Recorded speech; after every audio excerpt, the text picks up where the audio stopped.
Malam sahabat pembelajar, setiap Kamis malam di Indonesia Belajar, Anda akan bersama dengan saya, Oki, dalam acara Live Talk with Oki. Pada malam hari ini, kita akan mengundang seorang dokter, Bapak Ibu. Beliau adalah kepala bedah dari Siloam Hospital yang di TB Simatupang, dan kemudian beliau juga praktek di Siloam MRCC. Tetapi sebelum mengikuti acara ini, saya menyarankan Bapak Ibu untuk dapat mendownload mobile aplikasi Indonesia Belajar di Google Play Store atau Apple App Store, dan kemudian Anda juga dapat mengunjungi website kami di indonesiabelajar.id. Juga Anda dapat like fanpage Facebook indonesiabelajar.id, dan jangan lupa like Instagram kami di indonesia_belajar.id. Ya, pada malam hari ini topiknya adalah sesuatu yang sangat umum, ya, terjadi pada masyarakat kita, yaitu tentang sakit MAH. Kayaknya sedikit-sedikit kita bilangnya MAH, ya. Dulu saya ingat sekali ketika saya mulai nggak enak, ya, terasa di lambung, agak nek-nek dikit, kemudian saya bersendawa, pasti ada yang ngomong, kayaknya kamu kena MAH ya, gitu. Tapi topik hari ini menarik, Bapak Ibu, sering kena MAH, hati-hati, mungkin bukan MAH. Nah, baiklah, kita akan berbincang dengan Dr. Royce. Segera kita sapa dulu. Selamat malam, Dr. Royce. Halo, selamat malam Mbak Oki dan juga teman-teman Bapak Ibu sekalian. Apa kabarnya? Baik, apa kabar juga? Baik ya. Nah, Dr. Royce, kita akan berbincang tentang sakit MAH ini, ya. Mungkin benar nggak tadi yang barusan saya katakan di awal tentang kebanyakan orang mengerti tentang sakit MAH itu kira-kira yang seputar seperti itu ya. Kalau ada rasa mual atau bersendawa atau sakit perut karena misalnya telat makan, orang langsung bilang itu MAH. Begitu ya, Dr. Royce? Iya, kira-kira begitu, Bu. Betul. Ya. Apa nih sekarang yang kita perlu ketahui yang sebetulnya sesuatu yang mungkin tidak benar, tetapi orang-orang menganggapnya demikian. Silakan, Dr. Royce. Oke, Bu Oki dan juga Bapak Ibu sekalian, selamat malam. Terima kasih atas undangannya juga dari Indonesia Belajar. Udah cukup beberapa kali ya, Bu Oki ya, saya diundang untuk bicara ya. Mudah-mudahan topik kali ini bisa sedikit banyak membuka wawasan mengenai sakit MAH ya. Bisa saya share screen sekarang, Bu Oki? Saya coba ya. Sudah bisa? Oke. Udah kelihatan mungkin? Ya, sudah terlihat. Oke, jadi kira-kira memang yang tadi sudah Bu Oki sedikit kasih gambaran itu betul ya, bahwa itu istilahnya cuma di Indonesia tuh yang saya dengar ya, sakit MAH ya. Iya, rasanya di luar jarang tuh dibilang MAH ya. Itu bahasa apa sih, Dok, sebetulnya MAH gitu? Kayaknya bahasa Belanda ya, Bu ya, kalau nggak salah. Bahasa Belanda ya?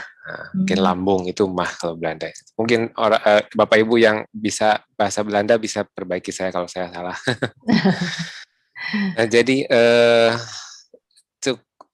saya mungkin bisa tanyalah Bapak Ibu, ada nggak yang belum pernah dengar sakit MAH? Rasanya nggak mungkin ya. Dan mungkin Bapak Ibu sekalian malah pernah mengalami sakit MAH ya, karena memang ini termasuk satu dari keluhan yang paling sering kita dapatkan di Indonesia ya, terutama mungkin di perkotaan ya. Bapak Ibu sendiri tahu ya, kesibukan, kadang telat makan, pola makan nggak teratur, makan sembarangan, stres dan sebagainya. Tentunya memang jadi sering sih orang-orang di kota itu kena sakit MAH. Nah, sebetulnya terminologi yang tepat itu di kedokteran kita namakan gastritis ya. Gaster itu lambung ya, atau kantong nasi, atau mungkin kalau sudah berkembang lebih berat menjadi peptic ulcer atau gastric ulcer kalau sudah terdapat luka. Nah, yang sebetulnya benar-benar sakit mah itu ya gastritis sebetulnya ya, itu peradangan dari lambung atau gaster kalau istilah medisnya. Dan ulcer atau ulkus itu luka ya, luka yang mungkin kayak ada membentuk seperti bergaung gitu pada dinding bagian dalam dari lambung. Nah, inilah yang bikin lambung kita terasa sakit, perih ya. Dan inilah yang betul-betul dinamakan sakit mah. Sebentar ya, saya kok nggak bisa.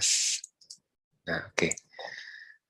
Nah, kita akan bahas dulu yang betul-betul benar-benar sakit mah. Ya, Bapak Ibu sekalian, apa itu sakit mah ya? Nah, gastritis itu sebetulnya memang tadi yang seperti saya sebutkan. Jadi, ini Bapak Ibu bisa dilihat di sini ya. Ini gambar lambung nih ya. Dan lihat kan ada orang yang memegang perutnya, terutama bagian daerah ulu hati ya. Dan yang di kotak merah ini nih, yang digambar lebih besar di sini di inset, itu yang dinamakan ulcus atau ulcer. Ya, jadi ada luka di dinding bagian dalam dari lambung kita, dari kantong nasi kita ini. Nah, Luka itu lubang ya, Dr. Royce? iya, tapi belum Seperti tentu lubang ya? berlubang ya. Jadi kan kalau udah berlubang artinya sudah bocor, itu sudah sangat berbahaya. Jadi bisa aja baru luka aja atau lecet atau dan sebagainya. Nah, di sini nih ya. Nah, dulu sekali sekitar 30 tahunan yang lalu, kedokteran belum tahu bahwa penyebab tersering dari luka di lambung itu sebenarnya bakteri tertentu yang kita namakan Helicobacter. Nah, gambarnya di inset bagian atas kanan ini ya, kalau diperbesar tuh agak menyeramkan tuh, hijau-hijau begitu ya. Nah, sampai penemunya diberikan hadiah Nobel karena baru beliau inilah yang menemukan salah satu dokter, tapi saya lupa namanya, bahwa penyebab tersering gastritis itu sebenarnya bakteri ya, dinamakan Helicobacter pylori. Nah, sehingga zaman dulu itu sebelum ditemukan bakteri ini, orang tuh bolak-balik kena mah karena dipikirnya itu salah makan atau alkohol, bisa aja kan ya penyebabnya, atau obat-obatan tertentu ya bisa menyebabkan gastritis ya. Seperti yang obat-obat penahan nyeri yang kita sering minum ya, atau steroid ya, antibiotik, obat-obatan tertentu tuh bisa menyebabkan gastritis, iritasi di lambung ya. Rokok, ya, keganasan, ya, makanan pedas sudah tahu dong Bapak Ibu sekalian ya, kalau terlalu pedas pasti lambungnya sakit ya. Terlalu asam, ya, kopi kadang-kadang orang nggak kuat kopi atau spicy food. Nah, tapi setelah ditemukan bahwa ternyata ada penyebab yang selain itu dan memang ini yang lebih sering, itu bakteri. Nah, baru tahu bahwa oh ternyata penyakit mah yang disebabkan Helicobacter itu harus eradikasi namanya. Kumannya itu betul-betul harus dibunuh. Ya, bakterinya sebelum ini dibunuh, ya tentunya akan bolak-balik lambungnya akan terkena gastritis. Nah, ini sakit mah yang beneran nih penyebabnya. Ya. Intinya semua hal-hal tersebut tadi itu biasanya akan menyebabkan peningkatan kadar asam lambung, sehingga tentunya kan mungkin ada yang pernah dengar ya, asam itu kan berarti dia punya acidity, sifat asam ya, ada pH atau pH, level pH. Level pH di lambung itu, asam lambung sangat tinggi ya, kurang dari 1 kalau nggak salah. Jadi lebih tinggi bahkan dari asam sulfat ya. Nah, makanya sangat iritatif ya asam lambung itu, bisa sampai melubangi si dindingnya kalau tidak ada protektornya di sini. Makanya saking tingginya masih bisa menyebabkan perlukaan dan merasa perih atau asam itu menyebabkan peradangan ya. Nah, untuk mengetahui penyebabnya itu selain tadi ya ada si manometer atau diukur ya asamnya, disedot, kemudian dilihat berapa jumlahnya, ada ya, agak jarang sih tapi kita dilakukan. Nah, tapi untuk mengetahui tadi ya penyebab yang benar-benar lambungnya ada luka atau ada bakterinya enggak, itu kita sebenarnya harus atau memerlukan pemeriksaan penunjang yang kita namakan gastroskopi. Jadi diteropong lambungnya, ya diteropong, dilihat permukaannya, dilihat ada luka atau enggaknya, dan dibiopsi. Jadi diambil sedikit ya permukaan lambungnya, dites nanti. Ada namanya flow test untuk melihat ada Helicobacter pylorinya enggak, ada sel ganasnya enggak, dan sebagainya. Nah, sehingga mendiagnosis sakit mah itu sebenarnya nggak cukup dari cuman cerita tadi ya, nggak enak di ulu hati, terus tadi sendawa Bu Oki bilang ya. Kalau itu berulang, sebaiknya memang dilakukan pemeriksaan lebih lanjut. Nah, terapinya sebenarnya ya cukup simpel sih ya. Jadi kalau memang itu asam, ya maaf sebentar ya Bu ya. Saya Ya. harus halo, sebentar, sorry saya lagi Zoom, nanti telepon lagi ya, sekitar setengah jam ya. Oke, maaf ya. Ya. Kita lanjut ya. Jadi terapinya tentunya untuk gastritis itu adalah obat-obatan yang bisa menurunkan atau menetralisir asam lambung. Ya, banyak ya, pasti Bapak Ibu sekalian juga udah pada familiar lah obat-obatannya ya. Bahkan iklan di TV juga cukup banyak. Nah, tapi yang lebih utama sebenarnya terapi untuk mengatasi penyebab. Jadi bukan cuma gejala ya. Jadi kalau memang dia bakteri ya harus antibiotik tertentu untuk mengeradikasinya. Kalau memang itu penyebabnya asam atau pedas ya harus dihentikan.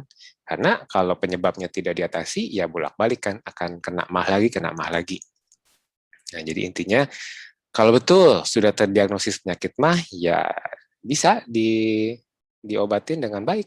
Bahkan lambung atau mukosa atau dinding dalam ya, mukosa itu dinding dalam dari lambung itu termasuk yang sangat cepat pemulihannya. Intinya ya, kalaupun sampai bocor, dioperasi dijahit, itu nggak seminggu udah sembuh total. Nah, dengan arti kata lain, kalau Bapak Ibu sekalian mengalami penyakit mah berulang meskipun sudah minum obat, nah mesti hati-hati ya, beneran apa gastritis mah atau bukan. Karena harusnya kalau betulan memang ada luka, diobatin nggak seminggu juga sembuh harusnya. Hmm. Gitu. Ya. Lanjut ya. Jadi gini, yang take home-nya message-nya. Bahwa keluhan utama gastritis kan tadi ya, nyeri, perih, atau mual. Tidak nyaman di daerah ulu hati. Lokasinya kan memang lokasi anatomis dari lambung ulu hati itu. Ya, dapat berhubungan dengan makanan, ya misalnya telat makan atau beberapa menit setelah makan tuh sakit, ya.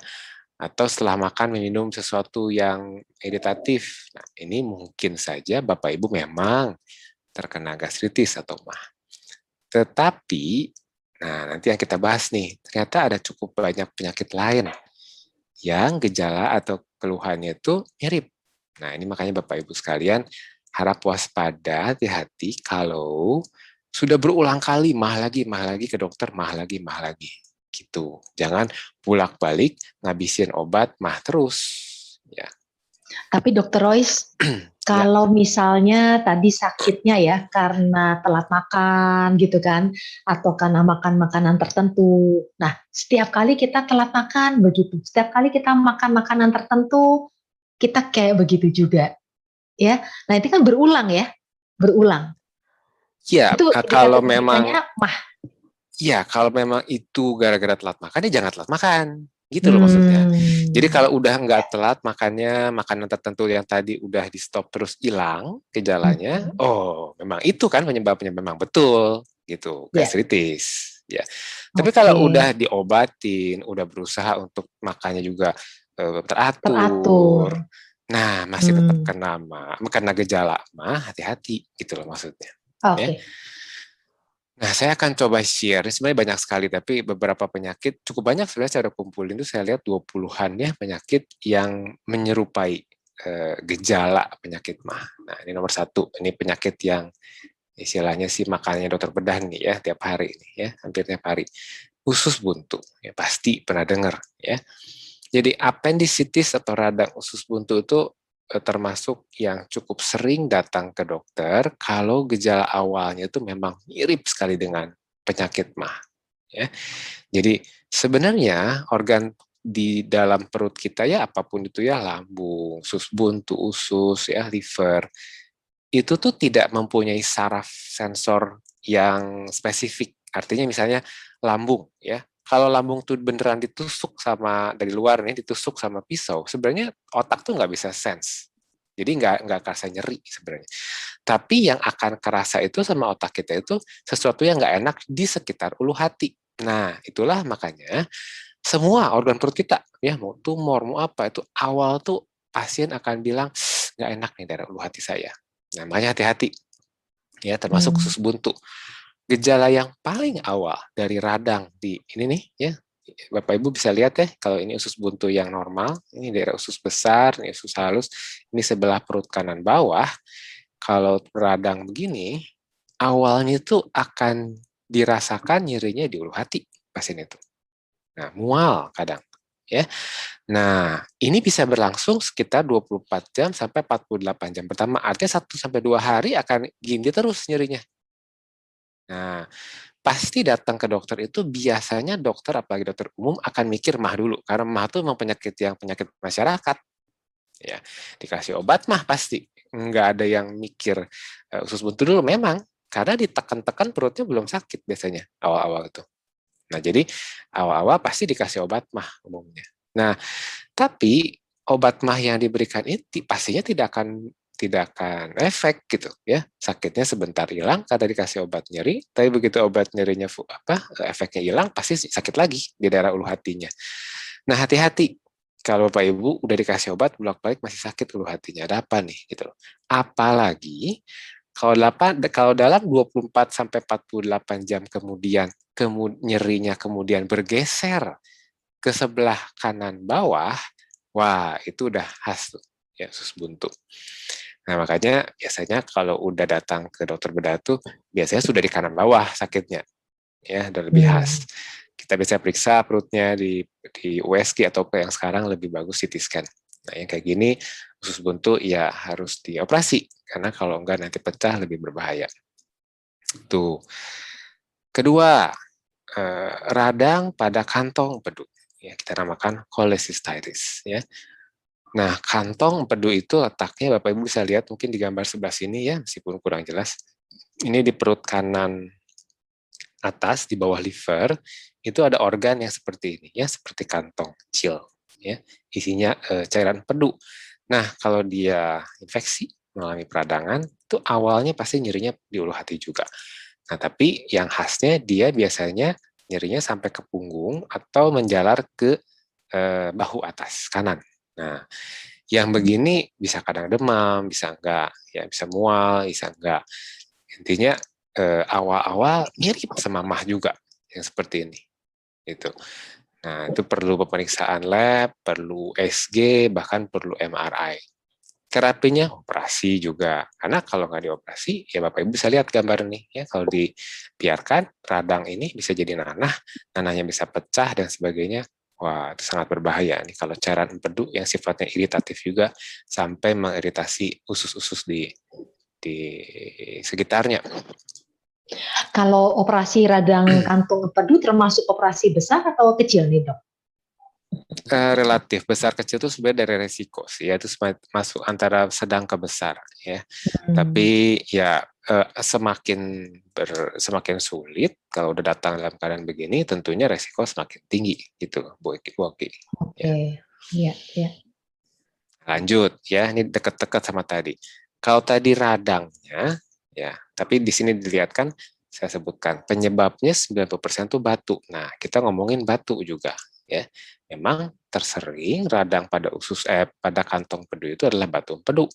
Nah, di sini nih Bapak Ibu bisa lihat ya, ini liver, di sebelahnya lambung kan.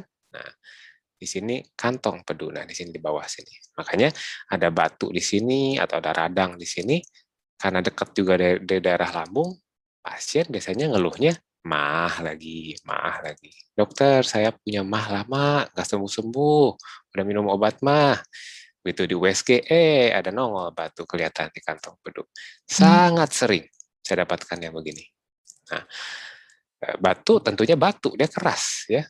Eh, apa namanya, nggak ada tuh sampai sekarang obatnya. Jadi dia bahayanya dia bisa selain menyebabkan infeksi yang tadi peradangan, batu ini bisa keluar dari si kantong masuk ke saluran. Nah, saluran empedu inilah yang vital justru yang berbahaya. Jadi kalau ini sampai tersumbat, nanti livernya yang keganggu. Nah, rusak ya fungsinya. Bisa kuning pasien. Nah, makanya batu empedu biasanya nyeri juga dulu hati, hilang timbul, terutama kalau batu empedu itu kalau sudah makan yang terlalu berlemak. Nah, ini perlu USG atau perlu MRCP atau MRI, dan terapinya lagi-lagi operasi. Ya. Yang gini-gini memang nggak bisa kalau obat. Ya, makanya hati-hati, yang disebut mah-mah itu belum tentu mah. Nah, tadi yang tadi Bu Oki bilang, ya bocor, ya atau ada lubang, ya bisa ya. Jadi kalau betul itu mah pun gastritis, ya kemudian sangat iritatif atau lukanya udah sangat sangat tipis dindingnya, lukanya sangat sangat dalam, bisa bocor, ya. Dan ini awalnya pun sama kayak gejala penyakit mah sakit, ulu hatinya. Nah, ini sangat berbahaya karena biasanya yang begini itu justru usia-usia udah lanjut yang kena penyakit begini. Nah, Bapak Ibu mungkin belum tahu atau udah pernah tahu kalau sudah semakin lanjut umur kita, semua perasaan nyeri apa tuh berkurang. Ya, jadi yang begini kalau orang muda sampai asam lambungnya bocor keluar, wah bisa nggak tahan, bisa langsung pingsan saking sakitnya. Kalau sudah sepuh, itu bisa tenang-tenang aja, masih bisa jalan ke rumah sakit. Dibilangnya saya kayak kena mah gitu.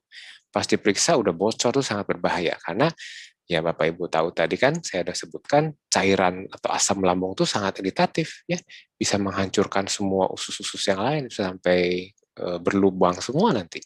Sangat berbahaya. Dan kalau terlambat ini bisa langsung meninggal pasien. Nah, Oh. Apa yang 10 menyebabkan itu, Dokter Royce? Kenapa kalau anak muda malah lebih sakit daripada orang tua? dari memang kemampuan untuk si tubuh atau otaknya untuk mengidentifikasi pain itu ya. Jadi kalau di Hmm. perut saking ada sesuatu yang bikin sakit, kalau udah sepuh tenang-tenang aja, dipencet juga ya sakit sih gitu. Tapi kayak udah makin dull gitu, makin nggak terlalu nyeri. Nah, ini akan jadi lebih berbahaya buat kita dokter karena harus lebih hati-hati kalau menghadapi orang yang sepuh gitu. Jangan dianggap remeh gitu, kalau dibilang sakit tuh sakit banget berarti gitu. Iya. Ya, jadi 10 tahunan yang lalu saya pernah bikin artikelnya di Kompas karena saya pernah penelitian dulu itu, ini penyebabnya yang sering tuh jamu. Tapi bukan jamu yang sudah di-approve kayak Sido muncul gitu ya, tapi jamu-jamu yang gelap. Ya, jamu yang diracik sama masyarakat yang nggak jelas, yang nggak ada BPOM-nya. Karena Oh. isinya ternyata itu betul-betul steroid tinggi. Nah, yang dikatakan tuh obat dewa. Nah, itu banyak tuh kalau di warung-warung atau di kampung-kampung dulu tuh di Bandung atau pas saya penelitian. Jadi, dikit-dikit minum obat dewa itu sembuh rasanya. Iya, karena dikasih steroid. Nah, tapi steroid sendiri menyebabkan kerusakan pada dinding lambung, jadi bocor tuh ya lambungnya, dan itu cukup sering kalau digali ke pasien, Bapak Ibu sering minum obat warung jamu nggak? Iya, gitu. Nah, ini hati-hati ya, itu salah satu yang bisa menyebabkan gejala penyakit mah. Ya. Lalu ini baru kelima coba ya, masih banyak kan ya, Iya pankreatitis ya. ya. Baru ini lewat tadi. Pankreas ya. Pankreas itu letaknya di usus di dekat usus 12 jari. Ini organ yang sangat sangat sangat penting dan juga sangat berbahaya. Penting karena dia menghasilkan insulin. Nah, Bapak Ibu tahu kan insulin untuk apa? Kalau keganggu diabetes ya. Nah, jadi pankreas ini selain insulin dia menghasilkan semua hormon-hormon dan enzim-enzim ya. Enzim-enzim seperti amilase, lipase, enzim pencernaan, organ penting, makanya disimpannya sama Tuhan juga di dalam sekali ya. Nah, kalau itu radang seperti ini ya, bisa karena ada batu lah atau alkohol dan sebagainya. Itu wah repot nih ya, bisa sangat berbahaya. Apalagi kalau ada tumor di sini. Nyerinya mirip ya sama gejala penyakit mah, ulu hati sampai ke punggung, demam, mual, muntah. Nah, padahal ini penyakit sangat berbahaya, makanya ya itu hati-hati ya, belum tentu mah ya. Kalau pankreatitis wah itu harus sampai di ICU biasanya pasien. Nah, ini juga menarik ya, sakitnya di perut yang maksud nyerinya terasa di perut, organnya sakit di luar perut ya, jantung hati-hati ya. Gejala penyakit jantung yang terkenal kan nyeri dada, ya nggak salah ya, nyeri dada. Seperti Bapak Ibu lihat sini kan chest discomfort yang menjalar ke lengan kiri, ya. Itu emang yang dua ini yang diketahui masyarakat. Tapi kebanyakan nggak tahu bahwa salah satu berapa simptomnya adalah simptom di lambung, sampai muntah-muntah, sakit perut, mual dan sebagainya. Dan kalau sakitnya di daerah bawah belakang si jantung ini, penyebabnya apa yang sakitnya itu bukan sakit dada dulu, yang sakit perut dulu. Nah, makanya hati-hati ya, belum tentu mah, siapa tahu jantung. Pneumonia ini adalah penyakit radang infeksi di paru. Jauh juga dari perut, jauh juga dari lambung kan, ya di atas ini. Ya, COVID dapat menyebabkan pneumonia juga ya. Nah, bronkopneumonia akibat COVID ini awal-awal bisa aja tuh bisa disebabkan dia selain chest pain itu ada mual, muntah dan hilang nafsu makan. Ya, padahal ini paru-paru. Ya. Abses adalah bisul ya, tapi kalau orang dengar bisul kan apa konotasinya kan di kulit ya, nggak selalu. Jadi intinya kalau ada nanah berkumpul di satu organ, dimanapun, di otak pun bisa, itu kita namakan abses. Nah, di liver, di hati, kalau ada abses, kebanyakan di Indonesia penyebabnya amuba, pernah dengar mungkin ya. Nah, kalau ada abses itu awal nyerinya juga sama ya, sakit perut, hati, mirip sama mah, demam dan sebagainya, mual-mual. Nah, USG ya untuk mengetahuinya, CT scan dan harus dikeluarkan absesnya, disedot nanahnya. Baru 9 tuh Boki ya. 9. Banyak Iya, kan? Ya. banyak ternyata ya Dokter Royce. Nah, pasti ada yang pernah dengar GERD. Iya. Gastroesophageal reflux disease. Ini tuh asam lambung yang saking tingginya, saking banyaknya sampai luber ke atas. Nah, ini memang mah, ini memang sakitnya di mah ya. Tapi masalahnya adalah GERD ini enggak cukup dengan obat mah. Nah, makanya kadang sampai harus operasi. Jadi yang di sini tuh saya mau menekankan kalau memang punya mah harus sampai dipastikan ini mah cuman mah ringan atau GERD. Kalau GERD terapinya harus lebih kompleks soalnya. Ya, gitu. Nah, Dokter Royce, Ya, kalau kayak dioperasi itu dioperasi apanya ya nih kalau dari gambar ini, nanti yang GERD ini? ada saya salah satunya ada Oh, penyebabnya ada ya. Kalau penjelasannya. penjelasannya Oke. di belakang ya. Nah, Ya. esophagitis. Nah, esophagus adalah kerongkongan. Jadi saluran makan kita. Nah, ini kalau ada radang, biasanya gara-gara alkohol ya atau obat-obatan atau ada yang suka usaha bunuh diri tuh minum Baygon. Nah, ini radang nih. Kalau radang di sini bisa menyebabkan juga salah satunya gejala-gejala seperti mah. Tapi ya biasanya kalau esophagitis lebih ke susah nelen, lebih jelas ya. Tapi ya intinya bisa aja salah satu gejalanya seperti penyakit mah. Kemudian intestinal ischemia, ya mungkin jarang yang pernah dengar Bapak Ibu sekalian, tapi intinya ini adalah adanya kekurangan suplai darah ke usus. Ya, ini memang sangat sulit untuk diagnosisnya. Bahkan ahli bedah pun kadang kecelek dengan penyakit ini karena saking sulitnya, karena memerlukan CT angiografi. Gejala-gejalanya sangat nggak khas. Jadi kadang pasien datang cuma bilang, saya kembung nggak enak perut dok, oh saya punya mah dok kayaknya, dan sebagainya. Ternyata begitu diobatin segala nggak sembuh-sembuh, tahu-tahu udah busuk ususnya. Nah ini untungnya jarang, tapi bisa terjadi sampai harus operasi dipotong ususnya karena udah busuk. Cuman gara-gara terlambat diagnosis karena ngomongnya mah gitu. Ya, pyelonephritis ya, coba sampai ke ginjal segala. Ya, radang di ginjal pun pada ginjal di belakang, tapi karena di dekat area perut, daerah daerah apa, dekat di pokoknya daerah perut lah.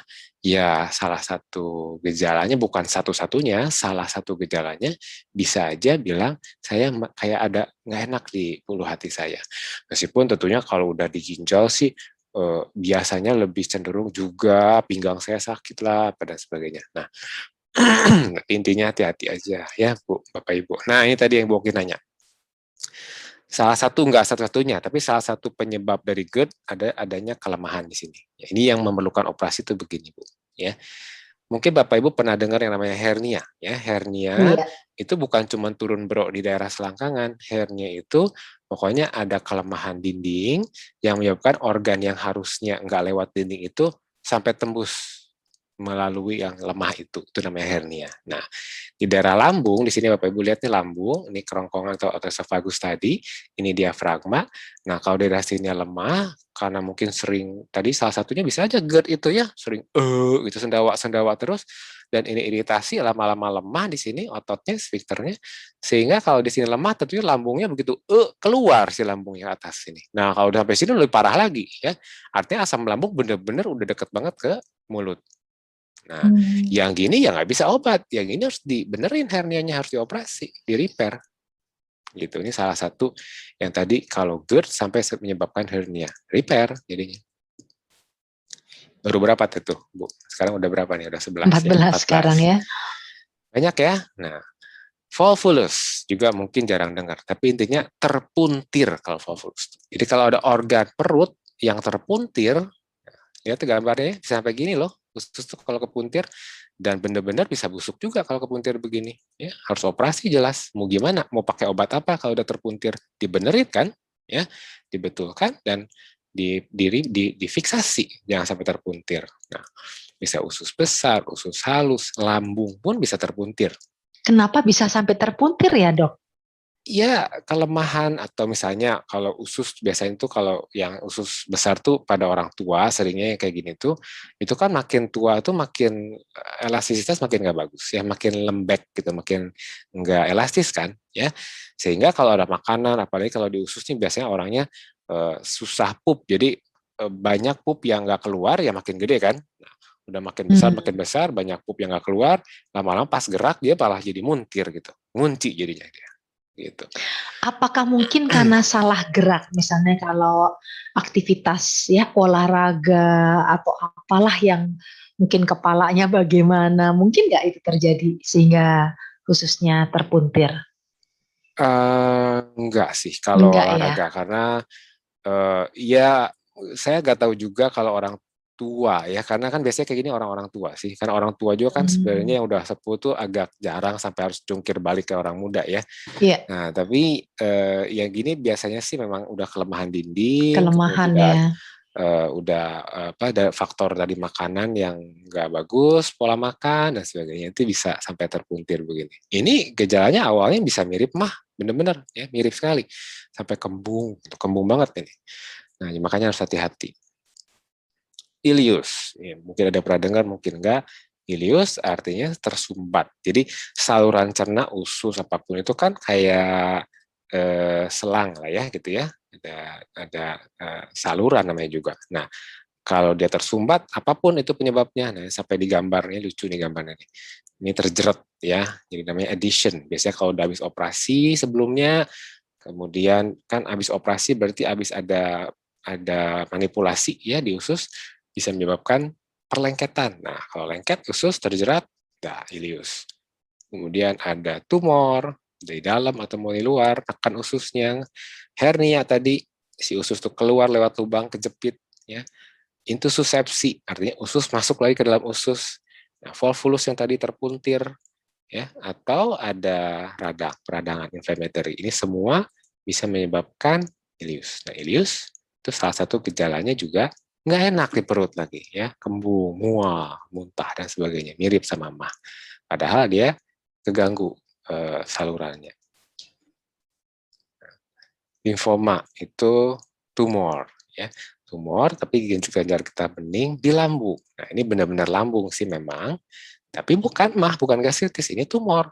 Gejalanya sangat mirip penyakit mah, gastritis. Tanpa gastroskopi, tanpa diteropong, nggak akan pernah tahu dokter. Ya, makanya ini harus dilihat, dan begitu betul dibiopsi suatu limfoma harus diobatin di kemoterapi. Ya. Mediastinitis, mungkin juga belum pernah dengar ya Bapak Ibu ya, mediastinum itu adalah rongga atau space di daerah antara jantung dan paru, tengah dada di sini ya. Bisa terjadi peradangan atau infeksi juga, dinamakan mediastinitis. Ini namanya rongganya mediastinum. Ini gejala-gejalanya juga awal-awal sekali karena daerah ulu hati dekat, gejalanya mirip mah. Tapi memang ini jarang untungnya penyakitnya.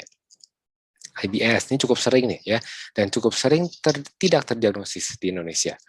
Irritable bowel syndrome ya. Dia pasien juga kebanyakan udah agak 40-an ke atas umurnya. Ini gejalanya khasnya gini, ya kadang konstipasi, kadang diare. Entar minggu depan dia nggak bisa pup, minggu depannya lagi diare. Terus mual-mual, terus nggak enak, perut suka kayak diperes-peres begitu. Nah, ini penyebabnya stres, ya. Ini penyebabnya karena psikis biasanya. Ya. Makanya obat biasanya kita. Nah, ini harus didiagnosis. Kalau tidak terdiagnosis dianggap mah terus, ya salah dikasih obatnya. Ya. Aortic aneurysm. Ya, ini adalah kelainan atau penyakit di mana pembuluh darah aorta yang sangat besar dari jantung nih itu mengalami kelemahan sehingga darah itu ke sini bisa pecah di sini ya. Jadi ada banyak pasien yang mendadak meninggal tuh kalau tidak terdiagnosis terlambat. Ya, ini harus sangat hati-hati juga. Gejalanya sangat mirip mah karena letaknya betul-betul di ulu hati, lihat nih di sini nih. Ya, jadi kalau ada Bapak Ibu punya saudara yang sudah sepuh, hati-hati, ini penyakit orang sepuh juga ya. Ini kalau sampai dia bilang sakit dan yang khas kalau kurus sih, kalau dia lagi tidur itu berdenyut di sini, jut jut jut. Nah, kalau udah begitu hati-hati, ini harus dibawa cepat ke rumah sakit diperiksa. Ya, kalau memang ini terjadi ya harus dioperasi yang kayak gini ya, sebelum terlambat. Terakhir ya Bu, oke ya. Tadi sudah masih banyak sih, tapi saya potong 20 lah ya, terlalu banyak soalnya. Nah, ini gejala-gejala penyakit mah karena tumor juga di lambung yang khas ya, namanya gastrinoma. Jadi ini bisa menyebabkan banyak, bisa menyebabkan GERD, bisa menyebabkan diare, bla bla bla. Intinya ini Zollinger-Ellison ini juga untungnya jarang didiagnosis, nggak tahu karena underdiagnosed di kita atau memang jarang kasusnya di Indonesia. Tapi tetap harus didiagnosis dengan teropong dan sebagainya. Karena yang kayak gini itu kalau sudah pasti itu memerlukan operasi. Nah, jadi take home message-nya mungkin, maaf kalau kepanjangan, Bu Oki. Jadi Enggak, cukup banyak. Dr. Royce, banyak Ya, yang benar-benar bisa nambah ini ya, kewaspadaan kita ya, gitu ya Dr. Royce ya. ya, jadi cukup banyak ya summary-nya penyakit yang gejalanya mirip dengan sakit mah atau gastritis ya, dan beberapa tadi Bapak Ibu lihat kan malah organnya bukan di perut ya. Dan beberapa penyakit tadi itu malah bisa mengancam jiwa kan kalau terlambat ditangani ya. Dan diagnosis yang tepat tentunya sangat penting supaya kita dapat memberikan terapi yang tepat, enggak cuman obat mah, itu enggak ya. Dan kalau memang berlanjut gejala-gejala mah yang Bapak Ibu atau saudaranya Bapak Ibu alami masih terus berlanjut, jangan bolak-balik malah jadi ganti dokter minta obat mah lagi. Ya sering di Indonesia tuh, wah dokternya ini nggak bener nih berarti nih ngasih obatnya, Atau dokter masih apa sakit gitu, obatnya kurang keras gitu kurang ya dok. keras. Dia pindah dokter minta obat mah lagi. Harusnya bukan, mintalah ke dokter tersebut untuk lebih lanjut, lebih lengkap pemeriksaannya. Ya, kalau memang gejala-gejalanya meskipun sudah dikasih obat masih berlanjut, masih berulang. Kira-kira demikian yang bisa saya sharing, Boki dan Bapak Ibu Nah, sekalian. ini Mudah-mudahan. teman-teman jangan lupa ya di sini ada Instagram ya, Royce Panganyoman. Silahkan Bapak Ibu jika Bapak Ibu mau konsultasi juga bisa ya dok ya. Ya, Di ya, ya, Instagram ya. ini suka ada artikel-artikel mungkin. Iya, Boki, ya. Nah, ya, jadi silahkan Bapak Ibu bisa follow Instagram Dr. Royce Panganyoman. Oke. Demikian, selesai ya Ya, selesai. bahasannya ya. Ya. Nah, teman-teman dan Bapak Ibu semuanya, gimana tadi setelah dijelaskan ya oleh Dr. Royce, jadi itu menambah kewaspadaan kita jika kita sudah sering mengalami yang mirip mah, tapi kok lama minum obat kayaknya nggak baik-baik ya. Mudah-mudahan ini akan memberikan masukan buat Bapak Ibu untuk pemeriksaan lebih lanjut. Baik, saya akan buka kesempatan untuk bertanya ya, Bapak Ibu semuanya bisa lewat chat, tetapi juga saya sangat senang jika Bapak Ibu langsung membuka mic-nya dan bertanya dengan Dr. Royce. Ada di antara Bapak Ibu yang mau bertanya? Nah, iya ini ada satu ya. Bertanya katanya. Dari Ibu Rosalia. Terima kasih penjelasannya cukup lengkap dan sangat terkait kesehatannya. Semoga dokter berkenan memberikan WA ke grup kami atau bisa konsultasi. Nah, ini konsultasi bagaimana nih, Dok? Mau ke Instagram atau eh, bisa datang juga ke Siloam ya, TB Simatupang atau Siloam Ya. MRCC. Ya, gimana dokter? Ya, lewat Instagram boleh atau ke Siloam aja.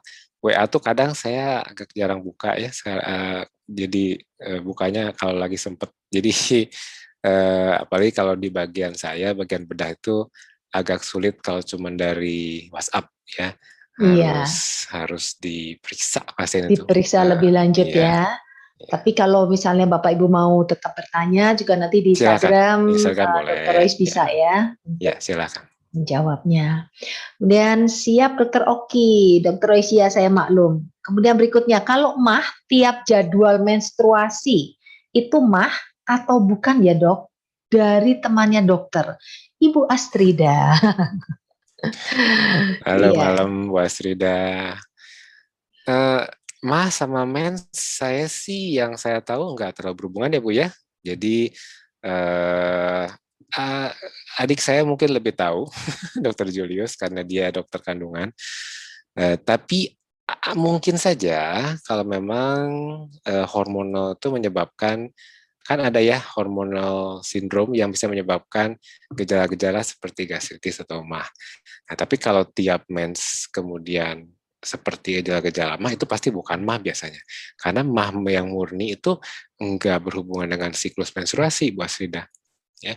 Jadi sepertinya hmm. ini nyeri mens, ya, nyeri menstruasi yang dirasakan oleh ibu di daerah ulu hati. Gitu.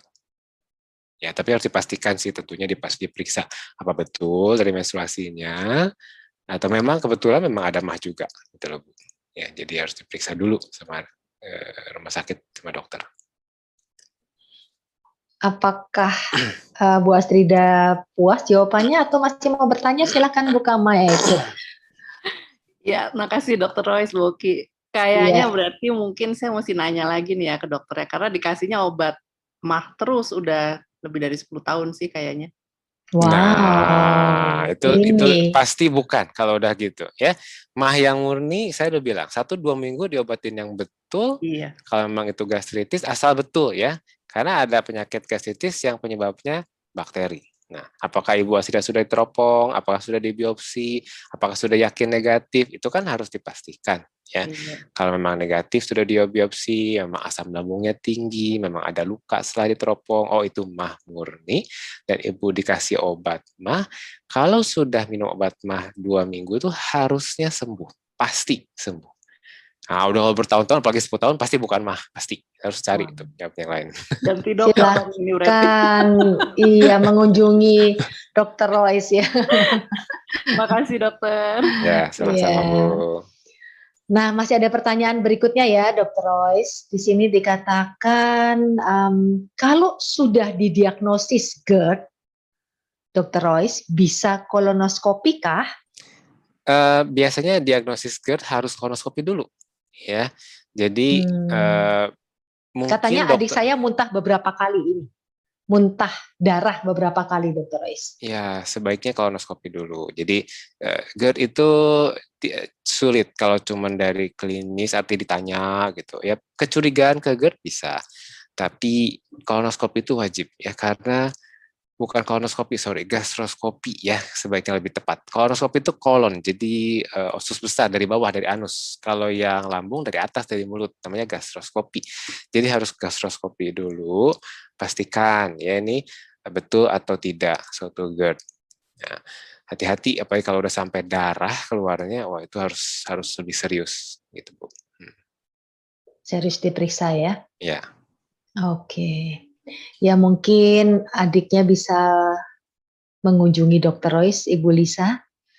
Kemudian berikutnya, mau tanya, anak saya waktu SD pernah harus dibawa ke RS karena sesak nafas setelah buka puasa. Menurut dokter, GERD. Apakah next saya harus waspada? Iya, kalau cuma sekali episodenya, ya observasi dulu aja ya. Mungkin karena buka puasanya terlalu heboh kali makannya ya, jadi gitu rasanya sesek karena mendadak banyak mungkin ya. Tapi kalau berulang ya, tadi ya periksakan dulu. Ya enggak harus langsung gastroskopi. Biasa dokter juga bertahap ya. Jadi kalau udah kayak Bu Asrida udah 10 tahun ya saya sarankan ya lebih lanjut pemeriksaannya, jangan cuma dicoba obat mah. Tapi kalau baru gitu ya, baru kejadian 1-2 kali, sebelumnya enggak dokter biasanya enggak sampai langsung gastroskopi, enggak. Bisa dikasih coba obat mah dulu, merubah dulu pola makan dan sebagainya, diobservasi lagi. Nah, kalau ternyata sembuh ya udah berarti betul ya, bukan GERD itu gastritis berarti ya, gejala MAH. Karena GERD itu sebenarnya udah lebih berat daripada gastritis. Nah, kalau udah berulang, nah jangan bolak-balik minta obat mah. Kadang pasiennya juga sih Boki ya, datang ke dokter, dok saya minta obat mah, belum ditanya. Ya Bapak Ibu kenapa dok saya minta obat mah? Jadi bukan minta diperiksa, tapi minta obat mah. Nah kadang-kadang pasiennya juga sih. Nah jadi hati-hati ya Bapak Ibu ya. Iya, iya, iya. Nah, berikutnya ya, dan kalau masih dari Ibu Lisa, dan kalau ambeien ada, perut sakit, apakah MAH ataukah ambeien ya? Iya, itu pertanyaan terbuka yang sulit saya jawab karena itu dua Harus penyakit konsul nih berbeda. katanya begitu ya. Iya, lebih baik konsul aja, Iya, lebih baik periksa langsung. benar-benar periksa, bisa dipegang juga Iya, ya, Dokter Royce ya. betul, oke ya. Oke. Nah, kemudian kalau nilai SGPT dan SGOT tinggi, hampir 2 kali batas normal, apakah gejala sakitnya mirip MAH juga dari Pak Edwin nih? Iya, Pak Edwin, terima kasih. Tergantung, Pak. Ya, belum tentu kadar SGOT SGPT tinggi itu menyimpulkan ke kita tuh pasti penyakit tertentu. Ya, kadang-kadang makan hal tertentu antibiotik atau Bapak sedang minum alkohol agak banyak, agak tinggi itu SGPT-nya. Ya, 2 kali itu nggak terlalu tinggi banget. Tapi kalau itu memang akibat dari penyakit di liver, kayak tadi saya bilang ya ada abses di sana atau ada hepatitis. Nah, yang belum saya sebutkan tadi hepatitis ya. Ada hepatitis yang udah sangat berat, lama-lama selain demam, selain kuning, itu perutnya keganggu juga. Nah, jadi pertanyaan itu harus di follow up dengan pemeriksaan dan pertanyaan lebih dalam lagi sih Pak. Itu nggak cukup dari statement tadi ya Pak ya. Oke Pak Edwin, semoga menjawab ya Pak Edwin. Berikutnya, kenapa kalau sedikit terlambat makan atau salah makan, misalnya pedas, asam, berminyak, kepala ikutan pusing, jantung berdebar, keringat dingin keluar, punggung dekat, punggung sakit, dan perut kembung? Kira-kira ini gejalanya apa nih dok? Iya, ya, Ibu Weni ya, tadi saya Ya, baca nih ya. Ibu Weni. Kalau itu tadi saya bilang ya, kalau itu berulang, setiap kali makan terlambat begitu terus, ya, itu bisa aja betul-betul ada MAH yang cukup berat, ya, karena kan masalahnya habis makan banget nih, ya. Kalau memang betul ya habis makan, kalau nggak makan pedas sama sekali nggak ada gitu. Nah kalau betul-betul gara-gara makanan sih, memang mungkin saja lambungnya, ya. Tapi kalau sampai jantung berdebar, keringat dingin, itu sebenarnya agak terlalu jauh dari gastritis.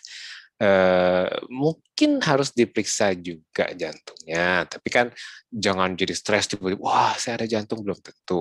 Kadang memang gastritis yang cukup parah itu sampai sakit banget, saking sakitnya sampai jantung juga berdebar gitu, bisa aja sih ya Bu Eni. Nah jadi saran saya gitu, pokoknya kalau cuman se-episodik nih baru 1-2 kali, ya rubah dulu pola makannya. Kalau tahu ya makan pedas begitu jangan tuh dikurangin ya.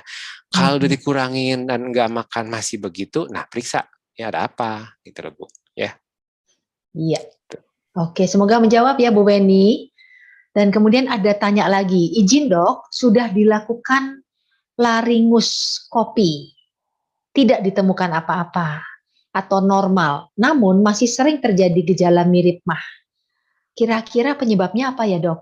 Ini harus ke dokter juga ya dok rasanya. Iya, laringoskopi itu nggak sampai dalam, jadi nggak sampai gaster, nggak sampai lambungnya. Dilihat cuma mungkin tenggorokannya aja. Biasa datang ke dokter THT yang curiga GERD, terus dilihat di tenggorokannya ada kerongkongan, sorry ya, ada apa enggak, ada rada enggak ya. Tapi kalau emang mau lihat mah tuh harus sampai gaster. Jadi baiknya kalau emang berulang ya mintanya jangan laringoskopi, mintanya langsung pemeriksaan sampai ke lambung gitu loh. Ya, Ya, ya. Sebetulnya harusnya dokternya yang lebih mengarahkan yes, ya, karena kita betul. kan sebagai pasien pasti nggak ngerti ya. Kita Iya, cuma pasrah aja disuruh dokternya apa gitu. iya. Ya. Kemudian berikutnya, kalau sakit pencernaan apakah boleh melakukan vaksin corona Sinovac ya, Dok? Ya ginilah Bu, Bapak Ibu ya. Vaksin ini apalagi corona kan sesuatu yang baru. Saya bukan ahli vaksin ya. Mhm. Tapi buat saya gini, asal Bapak Ibu tidak dalam kriteria yang betul-betul kontraindikatif. Misalnya penyakit jantung berat, hipertensi berat, udah ada penyakit kanker gitu, atau ada autoimun yang hebat, ada macam-macam lah penyakit yang berbahaya, jangan. Tapi kalau cuman mah, ya boleh sih kalau buat saya Iya, sih di sini gitu. sakit pencernaan ya tulisannya Ya. ya. Oke. Apakah ambeien tuh bisa sampai cancer juga, Dok? Ada pertanyaan dari Bu Lisa? Wah, ternyata pertanyaan Enggak untuk Dokter Royce sih. banyak banget nih, Dok. Biasanya pertanyaan cuma 4, 5 nih, walah Ya, banyak nih, banyak orang yang mengalami seperti ini. Silakan, Dok, ya, oke. Biasanya kalau kesehatan gitu kan, mumpung ada dokter tanya gitu. tanya ya. Ya, ya. Enggak sih ambeien sama cancer enggak. Tapi biasanya Enggak ya. kalau enggak diperiksa dengan baik, terus pasiennya juga keke, dok, saya ada ambeien nih. Dokternya malas periksa, ternyata dia kanker, bisa aja, ya. Ambeien itu sebetulnya tinggal dipotong ya, Dok? Itu apakah termasuk pekerjaannya Dokter Royce? Iya, iya, iya. Jadi Hmm. ambeien diagnosis dulu. Biasa Mhm. kita teropong dulu di bawah di anusnya, namanya anuskopi. Kita harus Mhm. pastikan karena ada beberapa pasien datang mengeluh ambeien karena BB berdarah. Ternyata saya periksa kanker beneran yang tadi Bu Lisa nanya ya, diperiksa ternyata tumor ini. Wah, itu lain terapinya. Tapi kalau Hmm. emang ambeien, saya akan nggak langsung operasi. Saya akan lihat biasanya ini derajat berapa. Terus saya tanya pasti ke Bapak Ibu tersebut, gimana pola sehari-harinya, apa nih baru atau memang sudah lanjut yang sudah memang harus operasi. Nggak usah takut. Datang ke dokter bedah itu bukan berarti harus langsung operasi ya. Kadang Mhm. Bapak Ibu sekalian tuh pasien tuh suka ketakutan datang ke dokter bedah. Wah, kira-kira nih main potong kan enggak katanya dokternya. Enggak. Kalau saya enggak main potong, saya lihat dulu emang ini wajib atau enggak. Ya kalau emang enggak ya kita obat dulu. Tapi kalau penyakitnya emang ini bahaya dan emang terapinya harus operasi ya percuma kan dikasih obat juga ya. Malah nanti terlambat datangnya tetap harus operasi dan lebih susah Dan jadinya. lebih susah dan lebih Lebih berat ya, lebih beresiko, berbahaya, betul, betul. lebih Iya, beresiko. Ya, iya. oke. Saya akan batasi ya, Dok, mungkin dengan 3 pertanyaan lagi ya mengingat Ya, waktu. ya. Kalau bayi 18 bulan agak ditunda-tunda operasi hernia sekalian sunat gitu, bagaimana sarannya? Karena ketakutan efeknya orang tua ke anaknya, ini kasus cucu saya. Oh, oke, Bu Rosali lagi ya. Ya. Terima kasih. Kalau sunat nggak wajib, ya. Tergantung sih kalau itu masalahnya fimosis atau karena gangguan di skulupnya yang sempit sampai berbahaya ya sunat aja. Karena sunat itu sebenarnya nggak terlalu berbahaya lah, bisa dilakukan di klinik. Tapi kalau hernia ini agak bahaya ya. Tadi saya bilang salah satunya hernia itu kan bisa di selangkangan kalau bayi itu biasanya. Nah, karena ada lubang, usus bisa keluar lewat lubang itu, dia bisa kejepit kapan waktu, kapan aja. Nah, kalau kejepit, namanya apapun kalau kejepit kan bisa rusak dia, ya, bisa busuk dia kalau kejepit itu. Nah, jangan terlalu ketakutan, cari aja rumah sakit yang memang nggak terima pasien COVID, kayak rumah sakit saya, dua-duanya di Siloam nggak terima COVID. Jadi, kita pasti screening dulu semua yang mau masuk. Kalau memang hernia, saya sarankan the sooner the better. Dibanding datang sudah terjepit, kalau itu benar hernia ya, itu lebih susah lagi operasinya. Saya pikir hernia itu nggak mungkin kena di anak kecil, ternyata bisa kena juga ya, Oh Dok, ya? bisa, bisa. Itu bawaan hernianya, ya bisa. Oke, dua pertanyaan terakhir ya. Bagi Bapak Ibu yang lain, maaf yang belum bisa terjawab, mungkin bisa nanti tanya langsung di Instagram Dr. Royce atau juga di YouTube kita di Instagram Indonesia Belajar flyer yang hari ini ya. Oke, dua lagi pertanyaan. Kenapa kalau sesudah makan banyak buang gas dan jika bangun tidur juga banyak buang gas? Iya, enggak selalu lah ya. Saya kadang begitu, kadang enggak kok, ngaku aja. Hmm, Tapi ya kalau jadi bisa buang gas bersyukur, kalau dibanding nggak bisa buang gas kembung ya. Tapi kalau berlebihan ya dilihat dulu makannya kemarin apa. Atau tadi tadi pagi saya makan apa ya? Kalau makannya singkong gitu ya, apalagi ya Bu ya yang bikin ubi itu ya. Itu kan bikin kembung perut ya. Ya ya. pasti banyak banyak gas, maksudnya buang gas kan kentut berarti ya, maaf ya. Nah, tapi kalau selalu begitu ya harus dilihat nih ada apa sih di ususnya Atau yang gitu ya. perutnya misalnya selalu ya kembung gitu ya Nah, dok itu ya, kan mesti artinya itu kan dicek. Iya, terus ada apa? menerus ya. Heeh. Oke, nah pertanyaan terakhir, saat COVID ini kita banyak intake lemon dan vitamin C dosis tinggi, apakah ada efeknya ke lambung dari dari Ibu Tami? Iya, Bu Tami. Selamat malam nih, Bu Tami, ya, teman saya. Eh, iya, Bu Tami, vitamin C dosis tinggi bisa aja, lemon dan sebagainya kan itu asam ya, Bu ya. Jadi makanya saran saya kalau makan sesuatu yang sangat iritatif, ya jangan lambung kosong ya. Tapi kan nggak harus makan lemon dong ya, dan nggak harus, maksudnya nggak harus yang asam vitamin C itu. Nah itu ya kebanyakan di masyarakat itu ada kesalahan pemahaman. Sesuatu yang asam kayak jeruk asam, lemon itu lebih tinggi vitamin C-nya, enggak loh ya, enggak selalu ya. Coba lebih baik di Google yang betul, cari apa aja eh, makanan yang mengandung high vitamin C yang enggak asam, banyak loh ya. Nah, jadi asamnya yang ke lambung itu. Sebenarnya vitamin C-nya sih enggak ya. Jadi makan aja sesuatu jangan lambung kosong baru minum vitaminnya gitu loh Bu ya. Gitu, Bu Tami ya, semoga menjawab. Dok, ada satu lagi lah ini kasihan soalnya yang lain sudah berterima kasih aja. Ini tinggal satu pertanyaan ya. Ya. Apakah sakit mah, asam lambung, GERD sama? Oh iya, mungkin tadi kelewat ya presentasinya Bu. Eh, Mirip tapi tidak sama. Ya, mah gastritis namanya. Ya, gastritis itu radang di lambung. Makanya disebut sakit mah. Asam lambung adalah penyebabnya.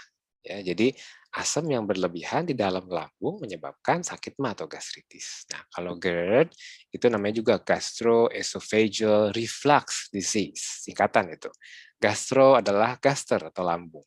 Esophageal tadi esofagus atau kerongkongan, saluran makan. Nah, yang nyambung ke lambung. Reflux artinya balik. Jadi dia harusnya ke lambung, arahnya dia malah balik ke atas ke mulut. Nah, disease ada penyakit. Jadi penyakit di mana gerakan yang harusnya satu arah dari kerongkongan itu saat melentuk ke lambung, ini malah keluar lagi. Nah, makanya kalau Bapak Ibu sering sendawa sampai asam sekali ke mulut, itu mungkin saja GERD. Nah, itu penyakitnya lebih parah, lebih lebih lebih serius dibanding cuma mah. Gitu loh, Bu. Oh iya, Oke. dok, Hmm. kalau sampai gitu ya, saya pernah juga ketemu orang terus bau gitu dok. Itu apa? Iya, enggak, kalau bau sih ya semua bau sih Bu. Kebanyakan kan dari lambung kan enggak terlalu enak ya, sama kayak kentut kan bau ya. Nah, tapi kalau Oh sampai oke. asem, nah itu sampai bisa iritasi ke tenggorokan. Makanya sampai tadi di laringoskopi sama THT ya. Tapi sebenarnya Oke. kalau mau tahu GERD bukan laringoskopi, gastroskopi, lihat lambungnya dong. Kok lihatnya cuma di tenggorokan kan enggak kelihatan ya gitu. Ya, ya. Oke, terima kasih Dr. Royce, sangat Sama-sama. bermanfaat Oke. sekali ya pada hari ini kita belajar banyak juga. Dan mungkin Dr. Royce boleh sebutkan Dr. Royce itu prakteknya tiap hari apa, di mana? Oh, Sekedar oke. teman-teman di sini siapa tahu ada yang mau mengunjungi. Ya, saya praktek karena saya masuk full timer dari Siloam Group, jadi prakteknya di Siloam Hospital saja, tapi baru cuma di dua tempat. Jadi satu yang utamanya di Siloam TB Simatupang yang di Jakarta Selatan di dekat Lebak Bulus ya, dan yang kedua di Semanggi di MRCC. Nah, Itu jadwal praktek kalau di Simatupang tiap hari ada dari jam 8 sampai jam 4 sore.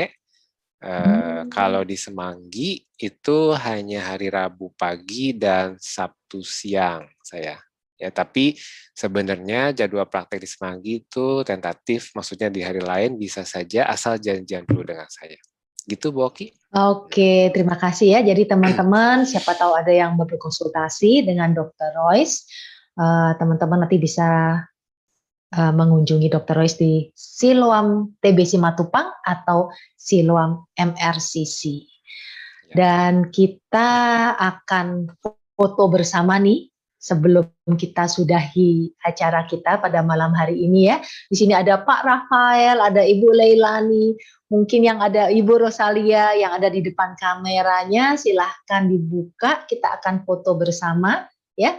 Dan jangan lupa sekali lagi Bapak Ibu follow Instagramnya Dr. Royce Indonesia Belajar, dan saya sangat senang kalau Bapak Ibu juga bisa follow Instagram saya Idayanti Sudiro.